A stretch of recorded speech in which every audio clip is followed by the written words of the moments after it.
A millionaire sees a poor black girl in front of his restaurant. I'm poor, so they won't let me in. The midday crowd bustled past the corner of Fifth and Lenox. The smell of grilled lamb and roasted garlic drifting from the upscale restaurant Torento's. Inside, clients in polished shoes laughed over wine. Waiters carried trays of risotto and sea bass, and the front window shimmered with affluence. But just outside that perfect glass facade, a small girl stood frozen on the sidewalk. Her name was Nia. She was 5 years old. Her skin was dark and dry, her cheeks smudged with dust. Her overalls were faded and stained, one strap hanging loose. In her tiny hands, she clutched a worn wicker basket filled with a few slightly wilted roses and one yellow daffodil. She hadn't eaten since yesterday morning. People passed her without a glance. One man scowled and muttered, "Move, kid," before stepping around her. She stood still, her eyes fixed on the restaurant door. Nia had walked 4 blocks barefoot to get here. She had heard people say rich folks tipped well when they were in a good mood. Her grandmother always said people soften after dessert, but she hadn't sold a single flower that day. She didn't want money anymore. She wanted food. The restaurant door opened briefly and a gust of warm air rushed out. Rosemary, bread, lemon butter. Nia's stomach growled so loudly it echoed in her ears.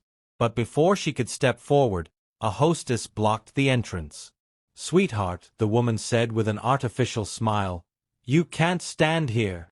"I just want," Nia began, but the door was already shutting in her face. She lowered her eyes.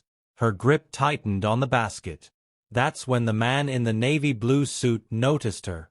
He'd been watching from the far bench, seated outside to take a business call in silence.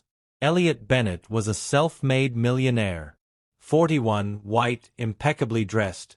The kind of man who usually went unnoticed because he always looked like he belonged anywhere. But at that moment, he didn't feel like he belonged in that restaurant. He felt something twist inside him as he looked at the girl. Something sharp, something old. He stood and approached slowly. "Hey," he said gently. Nia flinched and took a half step back.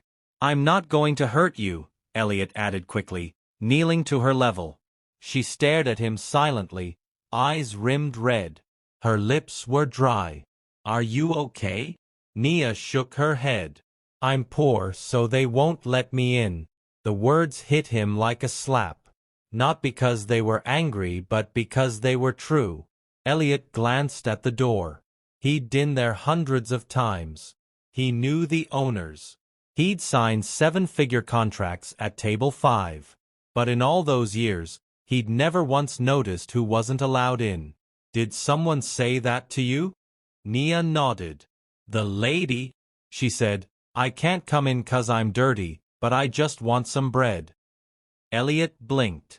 "Where are your parents?" She hesitated. "Don't have them." His chest tightened. She added softly, "Just Nana? She's sick today." Elliot knelt lower. "What's your name?" "Nia." "Mine's Elliot." He looked at the flowers in her basket. "Those are beautiful." "I picked them," she said proudly, though her voice barely rose above a whisper. "People don't buy them. They say they're too small." He hesitated, then asked the question. He wasn't sure he had the right to ask. "Have you eaten today?" Nia's eyes welled with tears, but she didn't cry. She just shook her head again. Elliot stood slowly and looked at the restaurant. Inside, the same hostess was laughing with a couple in designer coats. She hadn't even noticed him walk away from his reservation. He took a deep breath. Then he reached for Nia's hand. "Would you like to come have lunch with me, Nia?" Her eyes widened. "Inside?" "Yes. I'm not allowed." "I own part of the building," he said softly. "I decide who's allowed." She hesitated. Elliot knelt again and opened his palm. "Come on, let's eat." Slowly, she placed her small hand in his. As he led her toward the entrance, heads turned. The hostess looked up and blinked in horror. Sir, wait. She's with me, Elliot said coldly. Set the best table. The silence inside was instant. Elliot walked Nia to the center of the restaurant. Every eye watched them, some with curiosity, some with judgment. He pulled out her chair like she was royalty. Don't be scared, he whispered. You belong here more than half the people in this room. Nia didn't speak. Her hands trembled, but her eyes never left the plate in front of her once the bread arrived. She tore off a piece and held it to her lips like it was sacred. The staff moved stiffly. The owner himself came to the table and tried to greet Elliot, but was waved away. I'll handle your attitude later, Elliot said coldly. He looked back at Nia, who now had butter on her chin and a flower still in her hand. Tell me everything, he said gently. Start from the beginning. And Nia did. Word by word, between bites, she began to tell the story of a little girl, a sick grandmother, cold nights behind a bakery, and a dream to have her own shop one day. And Elliot listened. Truly listened. For the first time in years, Nia spoke with her mouth full in small, clumsy bites between slices of warm bread and sips of ice water. Elliot didn't interrupt. He didn't glance at his phone. He just sat there, elbow on the table, listening like her voice was the most important sound in the world. We sleep behind the bakery, she said. There's a fence and some boxes. Me and Nana. She can't walk much. Her legs get stuck. Elliot frowned. How long have you been there? Nia tilted her head. Since the brown building caught fire. He blinked. That was over a year ago. She nodded slowly as if that stretch of time hadn't meant much. Sometimes I sell flowers. I pick them early when no one sees me. Then I come to places where the people are nice. She looked down, but they're not always nice. A busboy passed by, still glancing sideways. Elliot gave him a warning stare that made him look away immediately. I'm sorry they made you feel like you didn't belong here, Elliot said. Nia shrugged. It's not fault I'm dirty. It's not your fault you're hungry either. She didn't respond to that. She just kept chewing. When the pasta came, her eyes went wide. A real plate with steam and cheese. She touched the rim first, like she was checking to make sure it wasn't a dream. Then she ate slowly, carefully, savoring everything. And Elliot just watched. It wasn't pity. It was something else. Something unfamiliar. It was shame. Not because he'd turned her away, but because he hadn't noticed her at all. She had been outside his building, his restaurant, and he'd walked past kids like her for years, always thinking someone else would help. Some non-profit, some city department, someone. But that someone never showed up until now. After the meal, Elliot reached into his coat for his wallet, but Nia stopped him. I don't got money, she said nervously. But I can give you this. She picked the best flower from her basket, a red rose, soft and still fresh, and slid it across the table. It's payment. Elliot stared at it for a long second. Deal, he said softly. Later that afternoon, he drove her back in his black sedan. The contrast was sharp. Leather seats and sparkling buttons with Nia's flower basket on her lap and bare feet swinging above the floor.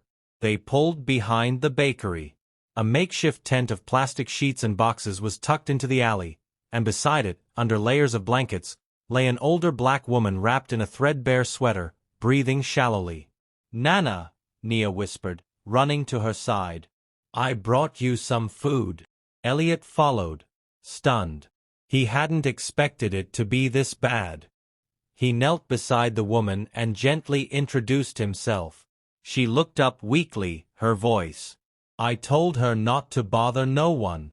She didn't bother anyone, Elliot said. She helped me. He called a doctor that evening, then a lawyer, then a contractor. In the span of 72 hours, the bakery's owner offered the backlet for a small garden home. The city, pushed by Elliot's name and resources, expedited paperwork for emergency housing. Medical care was arranged. Clothes delivered. Nia and her grandmother were moved into a warm room with a working stove, clean beds, and at Nia's request, a big window with flower pots. Elliot didn't stop there. He visited every weekend. He enrolled Nia in a local school, bought her first backpack, paid for a tutor when she fell behind in reading, gave her a set of books on flowers from around the world. She lit up every time she saw him, and she never forgot that lunch. Years passed. The little girl in overalls grew taller, stronger. Her hair was braided now, and her cheeks were full. She still carried a basket of flowers sometimes, but now she gave them away free of charge. She never forgot what it meant to be seen. When she turned 15, Elliot surprised her with a small storefront lease. "Your own flower shop," he said. "Call it whatever you want." She cried in the middle of the empty room. She called it Nia's Garden. On opening day, the ribbon cutting was packed. Locals came. Her school principal came and Elliot came too. Dressed not in a suit, but a simple shirt and jeans. He looked out of place in his own building, but proud. Deeply proud. Nia stood beside him in a pink dress, no longer dusty, no longer hiding. "Thank you," she whispered. He looked down at her, eyes glassy. "No, Nia," he said. "Thank you. You reminded me what wealth is really for." And then she smiled. The kind of smile that didn't ask for permission anymore. The kind that knew she belonged.